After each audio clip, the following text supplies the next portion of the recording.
Hi, everyone. Welcome back to the Match.net podcast. This is your favorite podcast that we post for y'all every single week. It's Cathy Kase. How you doing, Cathy?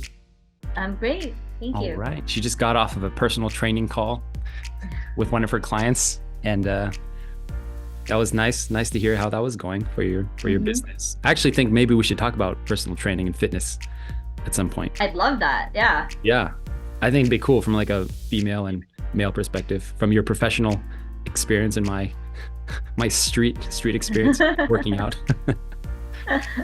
It might be a good perspective to have. Anyways, if you guys are interested in that, let us know how to get fit for the matching process. That might be a cool video idea. So today we're going to be following up on our conversation last time we had Cathy here, which is about masculinity and femininity. We're going to go deeper into this and make it more personal in regards to our own lives and our own relationships with our spouses. We're going to be hitting off our absolute favorite things about our spouses. And I think it might surface some really interesting nuggets of wisdom for y'all who are trying to prepare for matching and blessing. Does that sound good, Kath? Yeah, sounds great. Yeah. So before we do that, just want to remind y'all to subscribe, follow to this podcast, because the only reason we do this is to help you single folks prepare well for matching and blessing. That's all the reason we do it. So if you subscribe and follow, you'll spend more time with us and we can spend more time with you.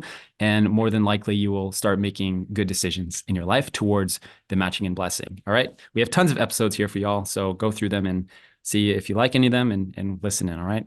So we're going to do this rapid fire, just one after the other. We prepared 3 or 4 different things that we absolutely love about our spouses, that we've had a lot of trial and error to figure out how to love our spouses. And I think it'll be really good. All right, Kath, do you want to start us off? Um, yeah, sure, absolutely. Okay. So the first thing that comes to mind when I think about what I love about my husband is it sounds so simple, but he's very sympathetic and empathetic.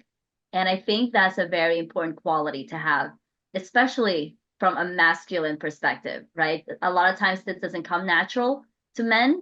I think a lot of times the initial reaction is to kind of support from aside from afar their wife, like give them their space and this is their time, they need. But what my husband does is he can empathize with everything that I'm going through, and I truly Wow. appreciate that. But he follows it up with masculine support. For example, you know, when I, when I just had every time I have children, right? Mm, All the years that I've had children, I brought them home. Those first few months, as you know, Benji, are very difficult mm, because they're challenging, lack of sleep, newborn, they're crying, and all these things. But a lot of times I'll hear that from wives, they'll say, oh man, yeah, my husband, I can't believe he can sleep through their cries. I can't believe he'll just roll over and not pay attention. It must be a woman thing. Well, yeah, sure, it is. It Women do have an ear for cries. However, I will commend that my husband will wake up with me mhm. whenever the baby cries.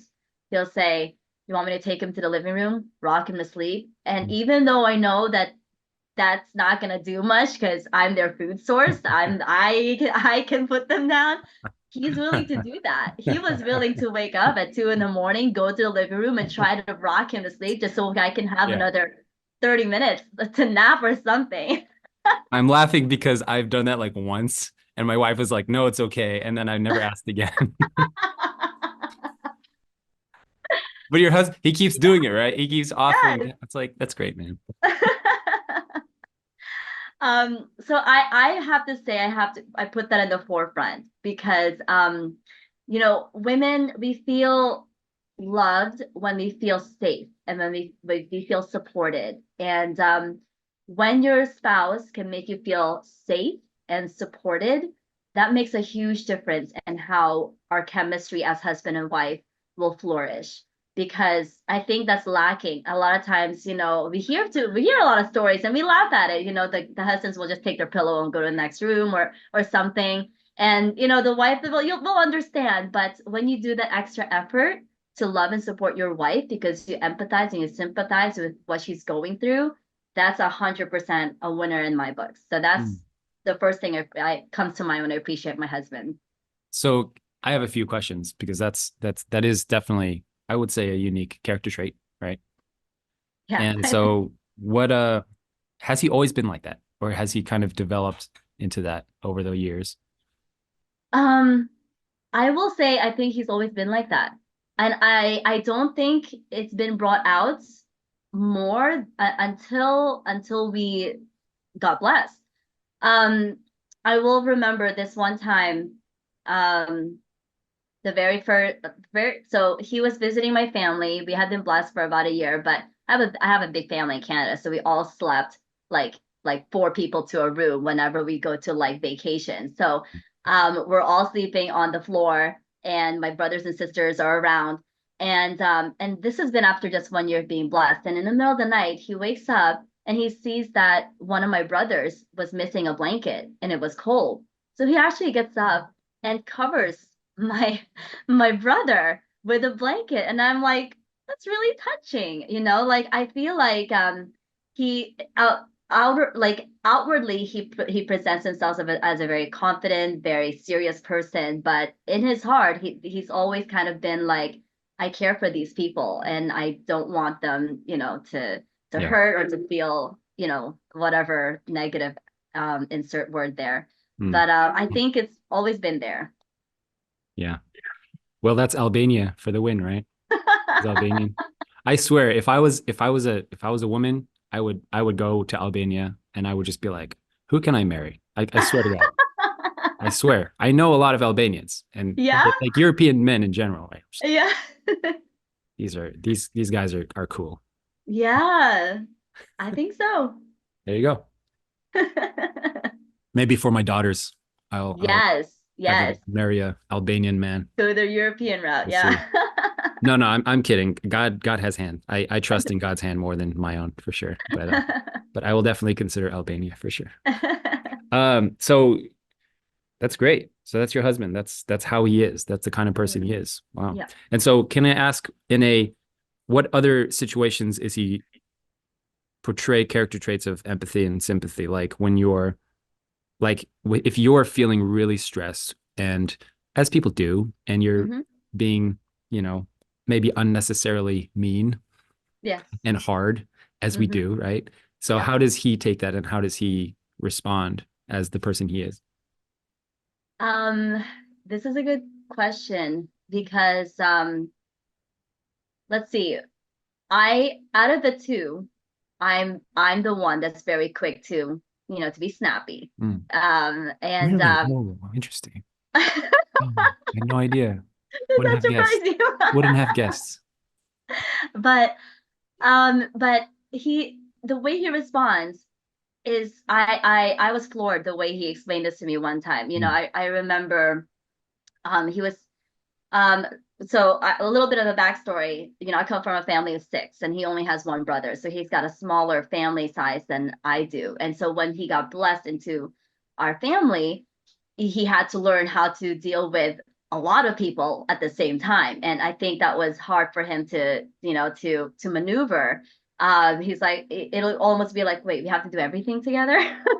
Like we have to do everything as a group. Yeah, and it was hard for him to kind of connect to that way of thinking. If he felt that, why don't we just do things that we like? Why does everyone have to do the same thing? So that type of attitude. And then there was one time where I had to be like, we had to have a conversation and talk about, and I had to share with him, you know, I enjoy doing things as a family. I can't just leave my family for visiting them just so we can go and do our thing and have a good time. Like he was like, this is a lot for me. Can't we just go out and take a day or two just for ourselves? So that type of difference. And I remember I couldn't understand because I'm like, but this is how we love each other. We do everything together. And then and he got upset. And he's like, okay, fine. Mm. But I know he wasn't fine, so I approached him about it. And then he just becomes quiet. Like that's how he internalizes conflict. He approaches it in an introspect. And then after a few hours, I asked him, like, are we okay? Like, can we talk about what happened?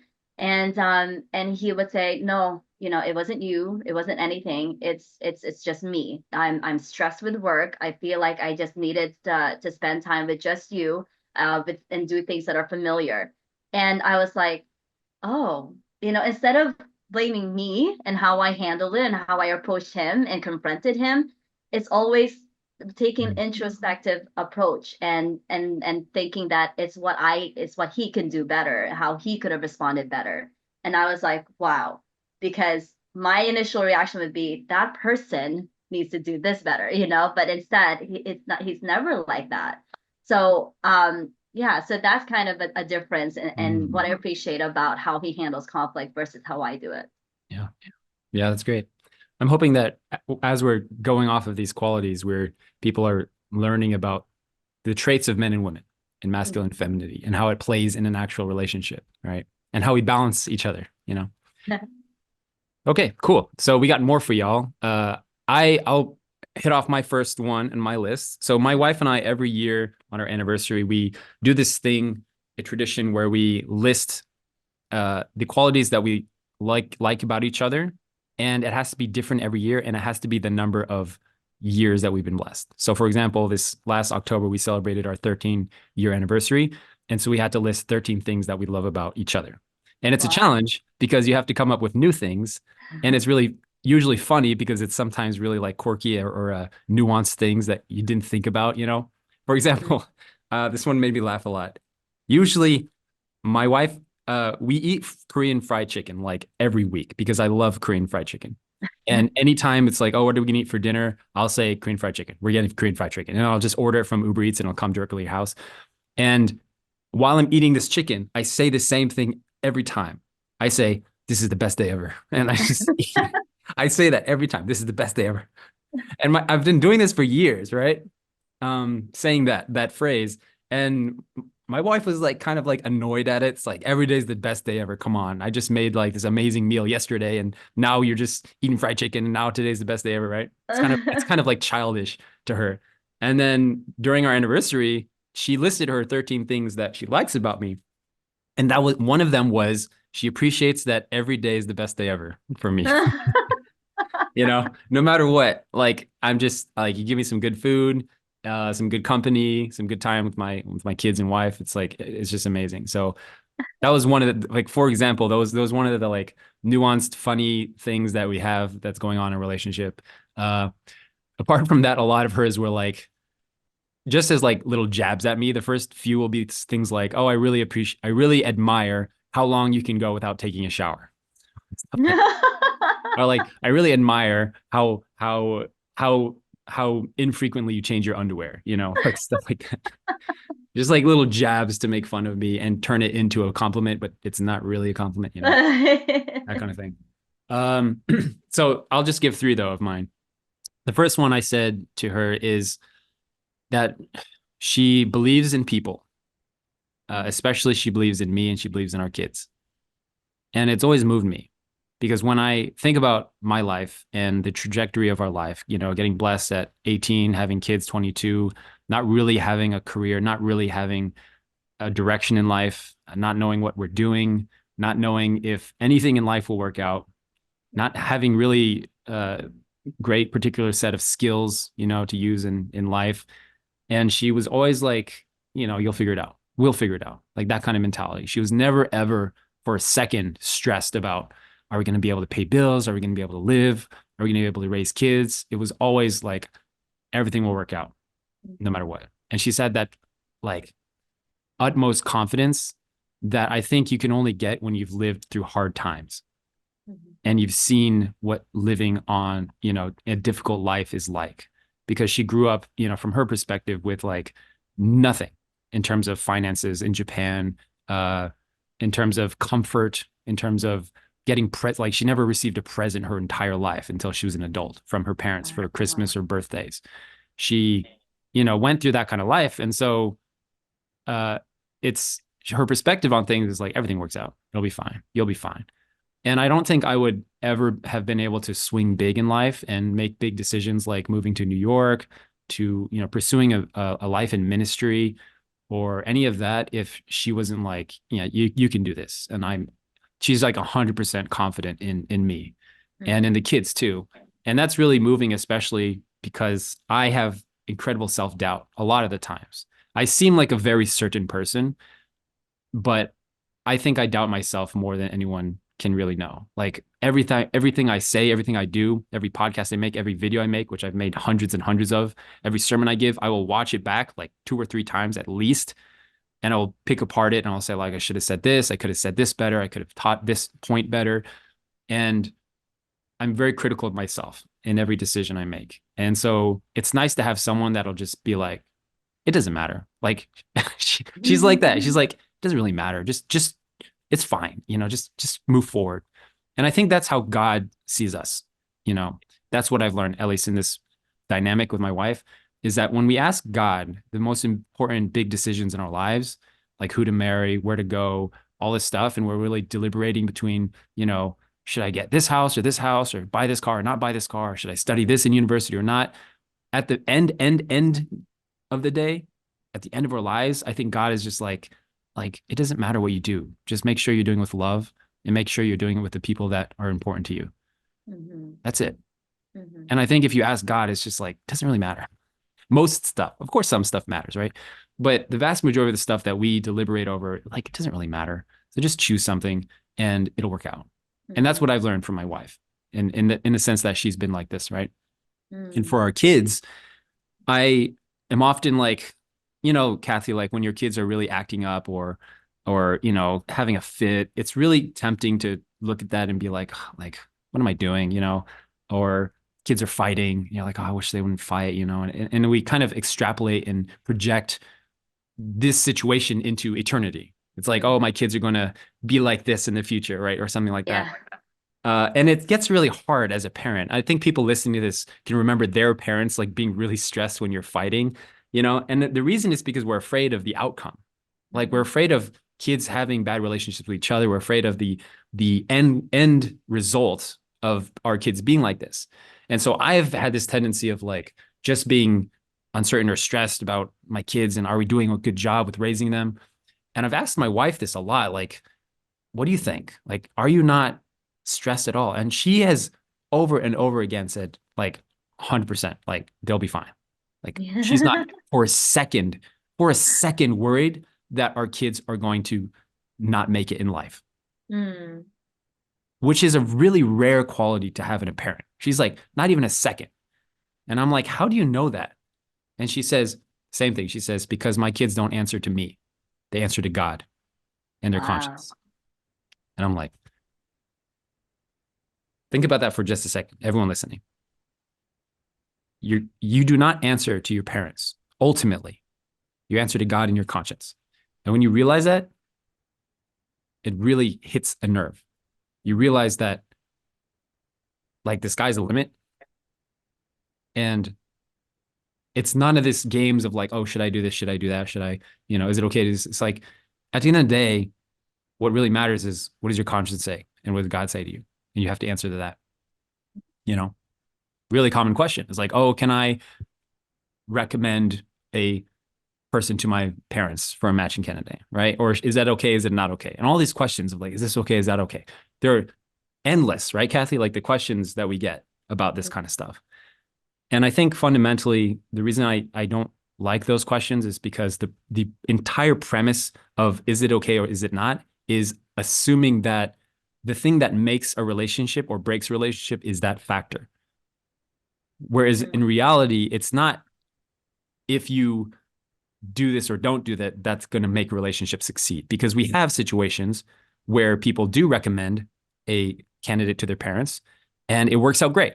And we have situations where people do recommend a match and it doesn't work out at all, right? Right. So it's less to do with that being the factor that makes or break a successful relationship, but it's more to do with something else. And it's distracting because people are so focused on, is it okay to go down this road to do that? Is it okay to go on a website or not go to a website? But not really focusing on the things that truly do matter ultimately.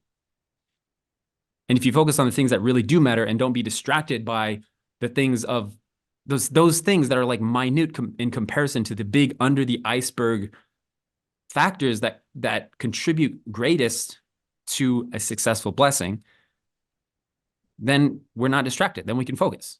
Mhm. So all of this is to say that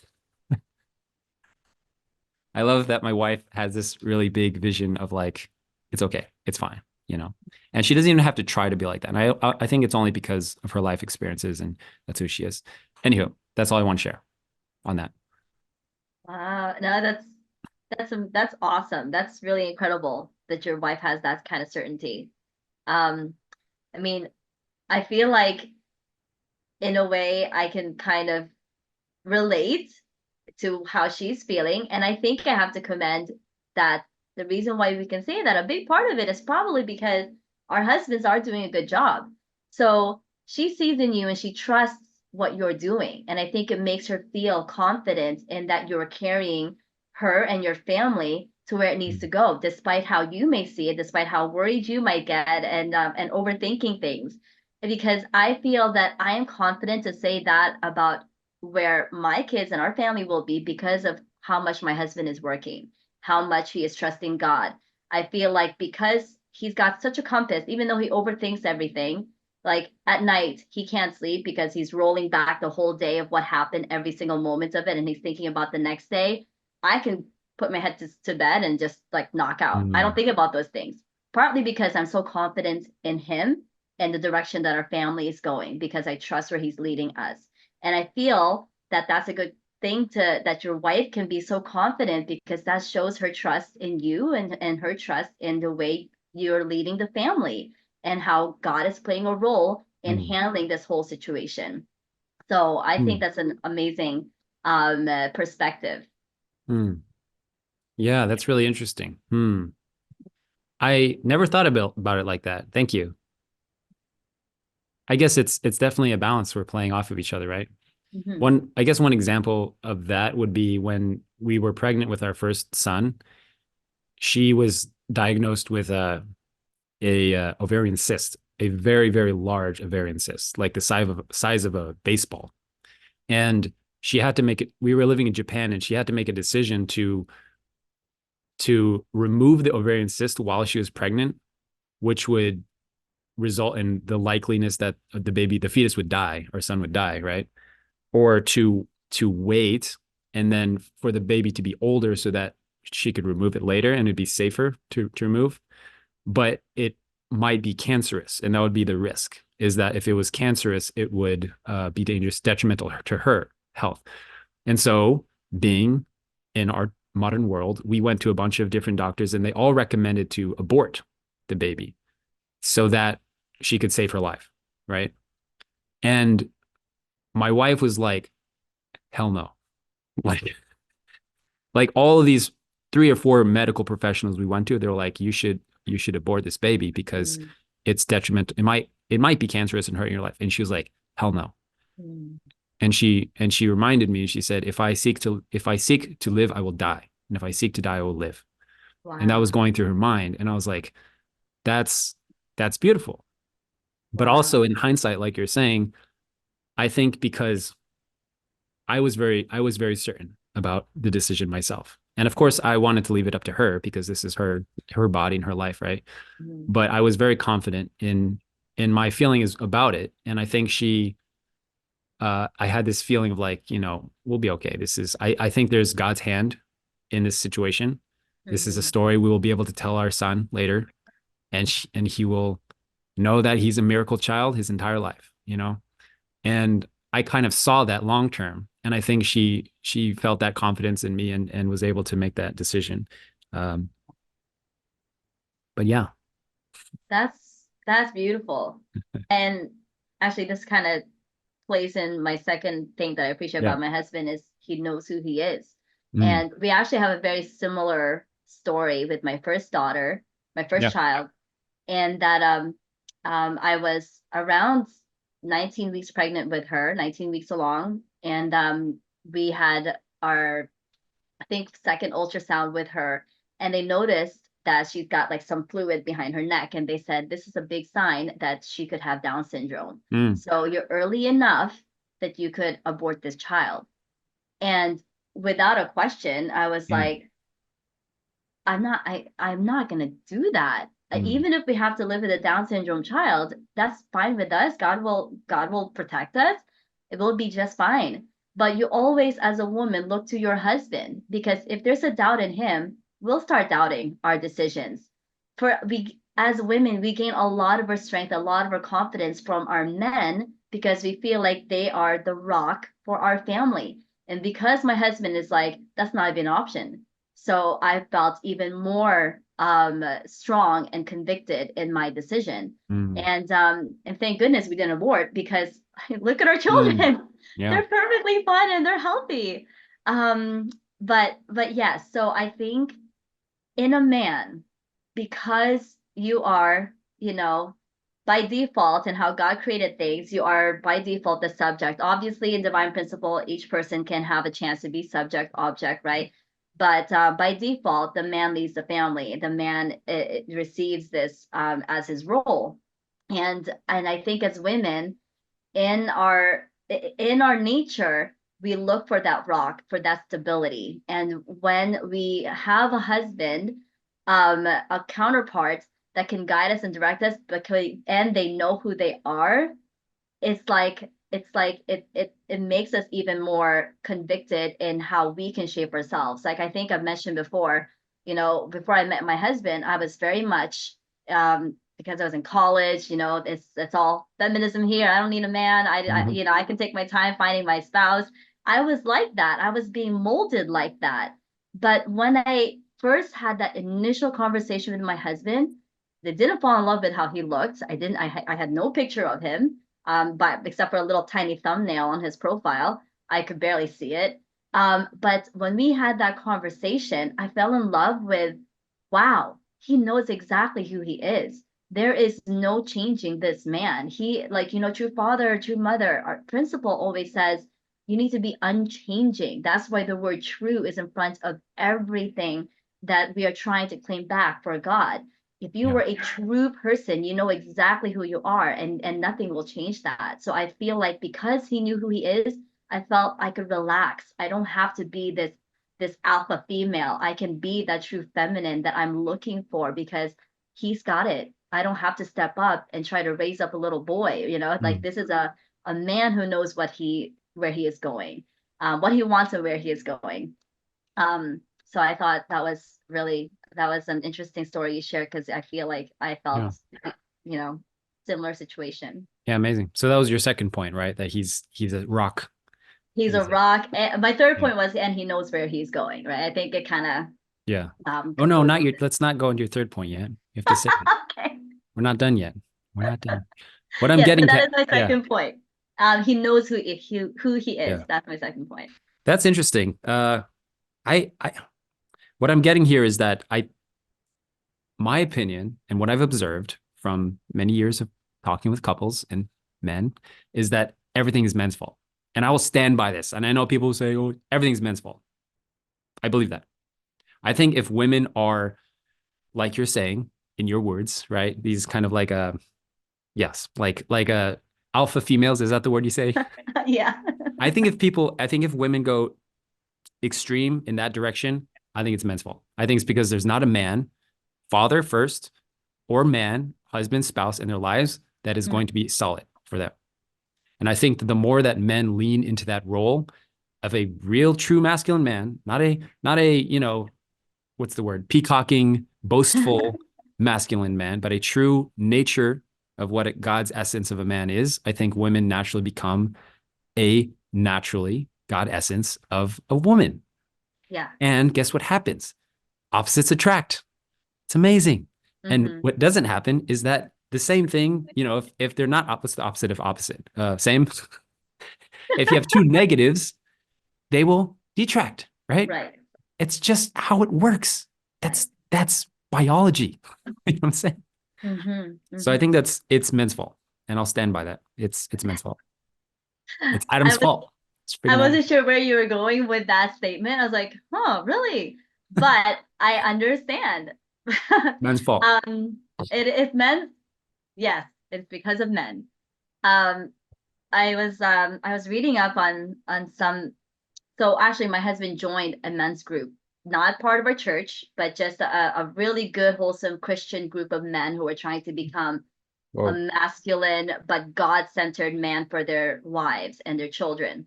And one of the content that they've been discovering is that, that my husband was sharing with me is that the wife's radiance is actually a result of the man and what he can do for his wife. So, I mean, there is a happy wife, happy life type of thing. However, our happiness and the radiance of the femininity really hooks on to how the man can make the wife shine. And I was like, wow, that's really beautiful, because it's really about taking responsibility, taking accountability, just being the head of a household. Once you become matched and blessed, and now you are leading this family. Just because you are leading this family as a man, you're providing financially, you're the breadwinner, whatever, does not immediately mean you can kick back and relax, right? And then come home and then your wife has this beautiful, like, we want to do that. We'd love to do that. However, that doesn't mean that that is all you do. And now we're touching into the whole traditional gender roles. Hmm. Well, yeah, that was related to my next point. Yeah, You got a okay. good point. I, um, yeah, I feel like I think there's a lot on that, and and I don't want to say it selfishly. It feels weird saying that it's your responsibility, man, to make me happy, right? mm, I don't want it to sound that it's like that. However, when you look at it from God's perspective, when a man truly knows how he needs to raise up his family, ultimately the wife will shine because she's enveloped in that love and that respect and in his care. mm, And I think there's a lot of truth in what you were just saying, that I guess it is a man's fault. man's fault. Maybe that's an abrasive way of saying it, and I like saying things that are abrasive because it makes people stop and think for Yeah. themselves. Does that make sense? Yeah, it's because I had to think about that. Yeah, yeah. So, like, for example, I say to my kids, I would rather you smoke cigarettes than have a phone. Mm. That's what I tell them. I'd rather you smoke cigarettes than have a phone. Mm. And people are like, oh, you can't say that. Well, I do because I believe it. Yeah, And it's abrasive. Am I saying I want my kids to smoke cigarettes? No, that's not what I'm saying. right. But I would rather they smoke cigarettes than have a phone, Mm. if that makes sense. So it's an Yeah. example of saying something abrasive to make a point of education. Mm-hmm. So I think, yeah, that's why I say stuff like that.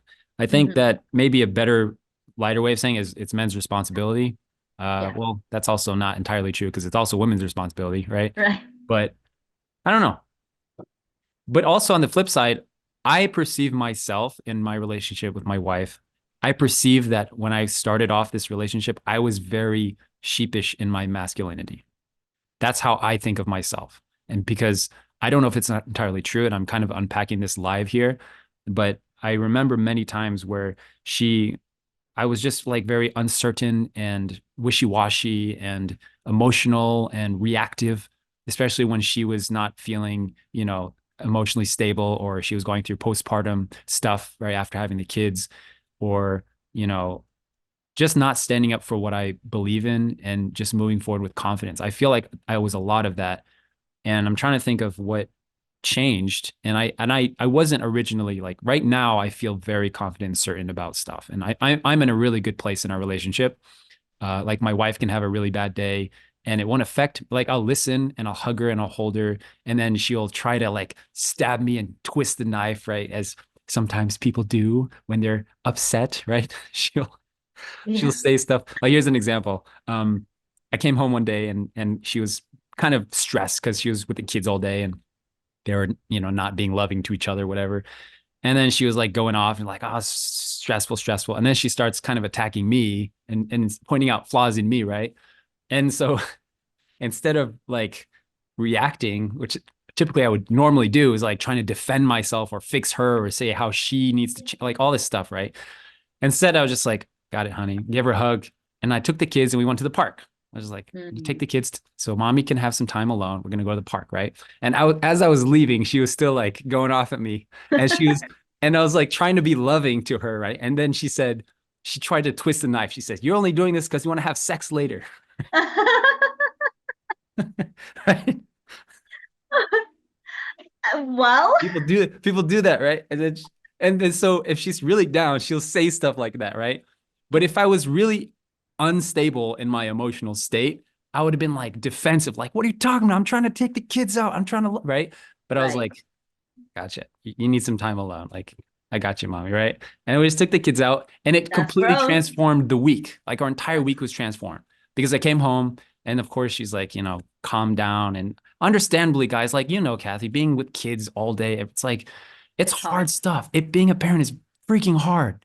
I don't think people understand how hard it is, really, to be a parent. It is so hard The and hardest so thing you'll rewarding ever do. and so rewarding. And we Yep. do it, but understandably, I was like, you need some time. Let me take the kids, right? And so this is an example of her like trying to twist the knife and test me, make sure I'm a man. Just like you said, to make sure that I'm there for her and she can be safe and protected. Mhm. And so at the end of the day, it's like her feeling is I was at my absolute worst today and I was still loved. Mm.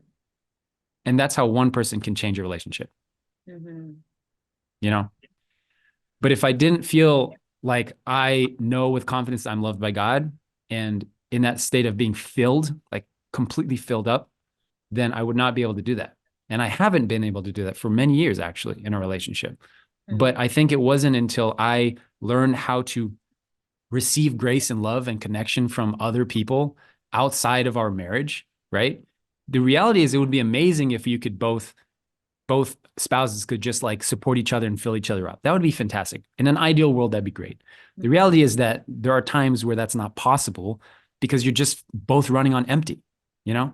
Mhm. And so it's at those moments where we have to say, okay, I need a parent. I need an uncle, an aunt. I need brothers or sisters where I can feel filled up. And what happens is you both get together and you attract, and then you Mhm. enjoy being with each other. And then you are able to talk about stuff. You have stories to tell? All right. So let me go to my second one, which I haven't gone to yet. If you guys like this content, by the way, let us know so we can make more stuff. We're doing this because we got good feedback from the last episode, so we're doing it. Okay, so my second in my list, I'm trying to find one that is not related to sex and her body, but let's see. Uh, my second one is that okay, she does not. I told my wife that she does not feel a need to do anything else. Let me explain. So my wife is a stay-at-home mother, and she doesn't have this, how do I say this in a kind, loving way to her. She doesn't have this deep, deep desire to do anything besides take care of our family. And I appreciate that personally. If she did, I would be all for it. Uh, and if she wants to do something with her life, then that's fine and great. And she does some things, but she doesn't have this like, I need to make money. I need to do anything. It's just like she is someone that is completely content and happy at just being home. And for me, that's really uh, a safe haven and a peaceful environment because I'm out here every day talking with people about the most egregious things that people are going through in their lives, right? Like addiction, tears, torment, um, just depression. Like the things that I'm hearing and helping people through every single day is can be a lot. And so when I come home, all the world's problems kind of just vanquish because she's there just making mironpan or scones at home, right? And the stuff she worries about is like, oh, she burnt the scones a little bit today. And then she's Mhm. stressing about it's so nice to come home to a wife that's just stressing about scones being burnt. You know what I'm saying? And it's it's really nice personally because it's such a counterbalance to the weight of the stuff that I'm every day talking to people about.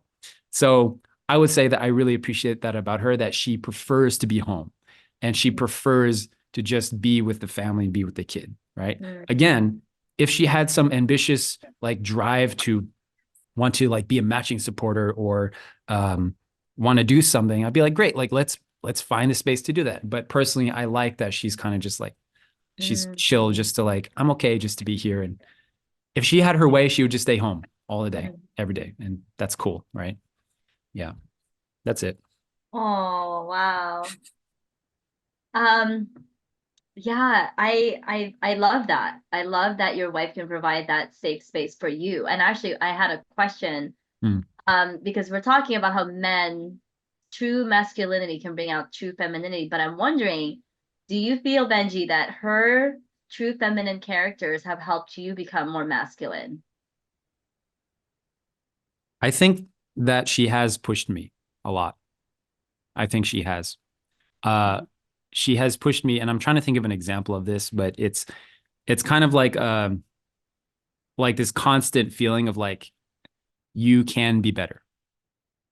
And I say that because I know that a lot of women that are looking for spouses are like for example, I was talking with one matching candidate sister, and her basic criteria was a man that doesn't smoke and drink. And I was like, how sad is it that that's the only requirement you have for a man is that they don't smoke and drink? Really? You know, that's the standard that you play on a masculine man in your life is that they don't smoke and drink. That's it. You know what I'm saying? But this is more common than we think. Is that as long as my man isn't this or doesn't watch porn or isn't, sleep, it's like have a little bit of a higher standard for what you're looking for. Not an overly unrealistic standard, but a standard that is going to lead you guys into a good direction in your lives. And so for me, my wife has always been someone that's like, you can do better.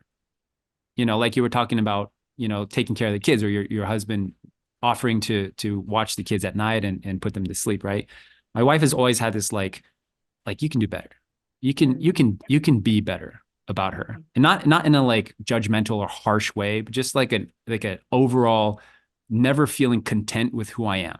And she's Mm-hmm. always pushed me in that sense. She doesn't compliment me. She doesn't say how amazing I am, but it's an overall which I want sometimes, but it's more of a genuine, sincere, like, I know you can be better. So I believe in that. And like my first point I meant, she's always constantly believing in me. Um, like I'll come home from work and feel exhausted, but there's still this expectation that I'll take care of the kids, I will do the dishes, I will help clean up, I will put the baby to like all this stuff that she's just having like you can do better, you can be better. And so to me, I have perceived that that is kind of a feminine trait, like a true feminine trait is like believing in your man. Like I believe in you. Like you can do it. Not a settling for some benchmark. Like, oh, you don't drink or smoke? Amazing. Congratulations. So anytime I see someone on Facebook saying how amazing their husband is, happy birthday to my amazing husband, hashtag blessed. Every time I see that, I think something is wrong here. First of all, there's no man that is that amazing. Like, let's be honest, all the time. And secondly, I think it comes from like a real place of like insecurity and inauthentic, you know, does that make sense? Like there's something off about that. It's like, why do you have to tell the world about how amazing your husband is? Like just tell him. Just tell him happy birthday. I'm guilty of that, so You you're know? putting me. Okay, sure. That's cool. Well, you can defend yourself if I'm wrong here. But I just feel like that's just an example of something of like I think that it's about how can we support and push each other in a way that's loving and just says like I believe in you and not settling for my husband is amazing as just the way he is. My wife is incredible just the way he is. But rather seeing each other from God's view, which is I know you're capable of way more than you think, Mhm. way more than I can see. God sees you in a greater light, you know? Yeah. No, I mean, I asked that question because your story really resonates with me in that, same thing. I feel like as wives, as women, we have a huge responsibility to provide and create a space for our family to feel that close, that loving atmosphere, that atmosphere where they feel like they can just be themselves and be supported. And about a few years ago, my husband was going through a lot with work, with our Mm. church community, conflict resolution within the, his work atmosphere and church atmosphere. And he's like, at the end of the day, I don't really care about that stuff. You're the person I come home to. you're the person that will, that will make things feel right for me. And I was like, wow, that's what I want. I want to be that mother, that wife that can make my husband feel that way, that can make my children feel that way, that you are who I come home to. At the end of the day, none of this stuff matters because I come home to you. And I was like, Mm. that attitude from my husband made me feel like this is what I'm going to live for, is to create this space and this feeling for my family. So I just, yeah, I really resonated with your story too. It's a safe haven. Mothers are a safe haven for Mhm. women, are safe haven for their husband, for their children, right? Yeah. Like how many men I talk to about porn addiction, for example, I have very rarely met someone that wants to talk to their dad about their addiction. Mm. It's always, I want to tell my mom about it. It's like, I would rather tell my mom about my deep, dark secrets. And usually the mom's like, oh, go talk to your dad about it because I don't Right. really know. You know what I'm saying? Like, this is a Mhm. man issue. Talk to your dad. And Yeah. then, but they're like, no, I don't want to talk to my dad. I want to talk to you, mom, because mothers are like a safe place where you can go and feel grace Right. and acceptance. Yeah. Yeah, it's amazing. Your third point, did you have third one? Yeah, I kind of spilled the beans earlier, but yes, Mm-hmm. knowing where he's going, and I think we were touching about this actually before we recorded, but we're in this space right now in our life where we're trying to find a good community, a good location to continue to live. And right now we're in Florida. We're feeling it out for a few years, and we're still having some thoughts about different locations we could Mm-hmm. possibly end up in.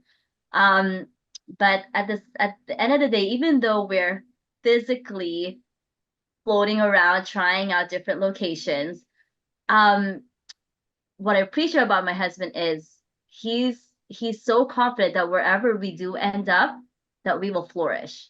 Mm. He's got plans for even though even if he has to drop work, he's like, I can make money doing this. I can make money doing that. You don't have to worry about that. Like that certainty, externally is like that's why I feel like I can stay home. That's why I feel like I think I can be supported because he does so much for our family, for financial support, for anything external, at the same time bringing it all back because he's like, I don't want to be rooted in some place where we're hindered physically and we can't contribute to our church, we can't contribute to our community, we can't contribute, like he values our contribution on some level to for our faith. And I think because he's got so much certainty externally and internally about where we're going, it's like I don't have to worry about those things, that I Mm. can freely support our home, wherever home might be. It could be in Boston, it could be in Florida. I don't know. Maybe Benji will visit you in Carolinas at North some point. Carolina. Yep. Exactly. But wherever we are, I feel like he's got this and I can relax and I don't have to worry about those Mm. things. So I really appreciate that point about my husband Got it. and in I have a, men. would you say that he has certainty or clarity more? Oh, I've been thinking about the difference, but what do you that's think? good. Yeah. They're similar, but I think that, yeah, that they're different. I would say maybe clarity, and because he's so clear, he's certain of the direction that he can take to get there. Mm. Got it. I think this is a really important distinction when we Mm, make really big decisions like where to live, who to marry, that kind of stuff. Because certainty is like, would you like to have, let's say, $100, like US dollars, or the equivalent in euros, for example? mm, The certainty would be like, yeah, I'd like the $100 because I live in America, so I want the $100. I don't want euros, right? But if you were to say like, would you like Korean won or Japanese yen? It's like it doesn't really matter. So a clear decision would be like, well, I want the Japanese yen. Does that make sense? So mm-hmm, the reason decisions are hard is because we want clarity. We want certainty and stuff, right? Like mm-hmm, where to live, which house to buy, which degree to follow in university, that kind of stuff. We want to have certainty, but the reality is that we can't have 100% certainty because there are pros and cons to everything. mm-hmm. That makes sense? Yeah. It's not like a black and white, like this is objectively better. You know what I'm Right. saying? Because there's many things to weigh, but you can have clarity in our decisions, Hmm. which comes from like, even though I'm not 100% sure which is better, I'm clear that this is what I want. And long term, I Hmm. think it'll be okay. Right. So maybe we can do an episode on that. I think it's really important framework to make really big decisions on Hmm. how to make clear decisions about stuff. Right. You know, Yeah, absolutely. cool, man. All right. So last one I have is so the last one I said is that my wife doesn't feel a need to do anything adventurous or epic, which I appreciate personally. The third one I'll say is that even though she's like that, she's always willing to follow my adventurous Mm. inspirations. Usually, if it's really clear for me that I think something's a good idea, she will not hesitate to say, okay, even though she likes being home. For example, we just in the last month went to Korea for 2 weeks because I was like, I came back from the rebirth workshop in Las Vegas and I was like, we're going to go to Korea. What do you think? And she's like, why? Doesn't matter. We're going to go to Korea. And she's like, okay, like that. If Wow. I'm feeling very certain about stuff, which again, like I'll say, I'm not always very certain about things because I'll second guess myself a lot. But when I'm very clear about something, she knows I'm serious and we Hmm. should do it. And so I appreciate that she's willing to be adventurous uh, when I want to be adventurous and when I feel like we need to be adventurous because we're like fire and ice. And that if it was me, we would be that family that just homeschools and lives a nomad life where we're just living all over the world. Like that would be my life. It was up to me. Yeah. But so we have to balance it with her desire to just kind of be in one place all the time and then kind of have adventures 2 or 3 times a year where we'll go to Japan, Korea, or this year we went to Europe, for example. Hmm. So it's a balance, but that's kind of how Yeah. I feel. Is I appreciate her adventurous spirit in that sense. Yeah. Yeah. No, I love that. I think actually we're opposite because I'm the adventurous one and my husband would much rather be very Yeah. in one place. But I think the key point there is that I don't know if heavenly compromisation is the right way Mm. to frame it.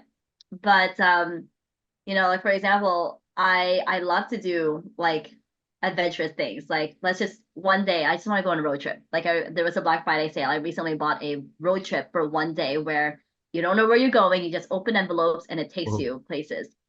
And really? my husband's like, I have so much work to do. We need to stay home for like 3 months. And I'm like, yeah, but he understands that we end up having a great time. And I would never push things Mm. on him that will make him feel like he's falling behind. And I think it actually brings out the best in each other where you're, let me rephrase this because I remember Jin, I don't know how to call him now. Injinim's ex-husband. I don't Yep. even know if we can talk about this. Mhm. But at one point I was working for him. But one thing that I really learned from him, I don't know a whole lot of their backstory at this time. However, one point he did make really resounded with me in that he said to show true love for Injin, I I want to like what she likes. Even if I don't prefer it, I want to like what she likes. For example, I guess Injanem, she doesn't like this certain, I guess, I think it was a dessert or whatever. However, because he loves her, he's willing to have that dessert for even his birthdays because she enjoys it. Like every time that he would celebrate something big on his part, he would make sure that he includes what she prefers. And I was like, I think that's an important thing to learn. It's so minute, but I don't want to fight with my husband over the small things. I don't want him to fight me over the small things. You like this, you like that. Like there's bigger things to worry about. Like just compromise on these small things and everyone will be happy. I don't know if compromisation is the right word, but yeah, I don't So, know. so I think how that's a how is good that key applied thing. in you guys? That lesson applied in your relationship? You know what? He will, I don't think he'll admit it, but I think he's enjoying becoming more adventurous. Mm. He'll always say, "Yeah, my wife, she'll go everywhere. She'll do this, she'll do that." And he'll throw a joke once in a while. He's like, I work just to make you and Layla happy because my daughter is the same way. I like we have the same interests. We always want to go out and do things. But on days he comes home and he's feeling like he just needs a break, he's like, "You guys want to go out?" I'm like, "Oh, really? It's to get you a coffee." I'm like, "Oh, to get me a coffee." Like he's learning how to appreciate the reason why I like certain things. And I think that's where we compromise, is that he enjoys having a good experience. Interesting. Gotcha. Yeah, that's interesting. That tends to happen in relationships over time is we tend to gravitate towards being or enjoying, learning how to enjoy each Yeah, other's things. exactly. Yeah. Mm. So maybe I'm learning how to enjoy being home more. Who knows? Yeah. I'm trying to think of examples that aren't related to our sexual life, but I'm not, not having any success. Oh my gosh. All right. That's too much. No, it's not. Here's the thing, It's guys. not too much. We need more stuff on this, but after you guys are blessed. Well, here's the thing. Like I always say this, but the it's weird we don't talk about sex in our movement, if you think about it. Like how much Father talked about sex, how much Dr. Young, when he was the Continental Director, talked about sex, how much the blessing is related to sex. It is everything to do with sex. And so I always think it's weird we don't talk more about it. And if people feel strange about it, then I think that's something that they should look into, right? Yeah.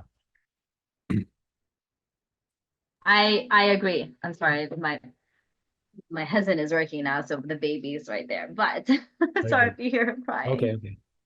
Yeah. But I agree. I think heavenly intimacy is really important. And I discovering the whole aspect of true masculinity and femininity will naturally bring that, I think, that topic. And maybe, I don't Mm. know, maybe we'll do an episode on that. Yeah, it's true. Yeah, just to be clear, it's not about the act of sex we're talking about. We're talking about sexuality, which is relevant to every single human being, regardless if you're single or not. Is what is God's sexuality about? This has been my world for the last number of years because of High Noon, just traveling around doing workshops.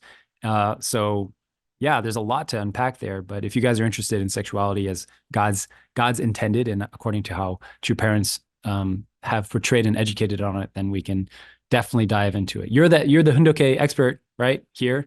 So growing up doing Hundoke, I'm sure you've done a lot of Hundoke about sex, absolute sex. Is that right? Oh, yes. All of it? And my parents are very open about this. Cool. Cool. Yeah. Okay. Well, let us know if you guys are interested in that. Do you want to have anything to wrap up, Cathy? No, I mean, I would love to keep exploring this topic of masculinity, femininity, and maybe at some point, how it looks in the husband and wife atmosphere, and meaning actual traditional gender roles. So if that's something people would want to listen to, maybe we could touch on that for another episode. Mm. Yeah, for sure. Okay, let's make note of that. Thank you, everyone. Cathy, always a pleasure. Good to see you. If you guys are ready to take matching and blessing seriously, go check out the MatchNet program at matchnet.us. It's going to take you through the entire process of becoming a matching candidate, getting educated about the blessing and what the matching process is about. Go check it out and subscribe, follow to this podcast so we can spend more time with y'all. All right. See you in the next episode. Bye bye.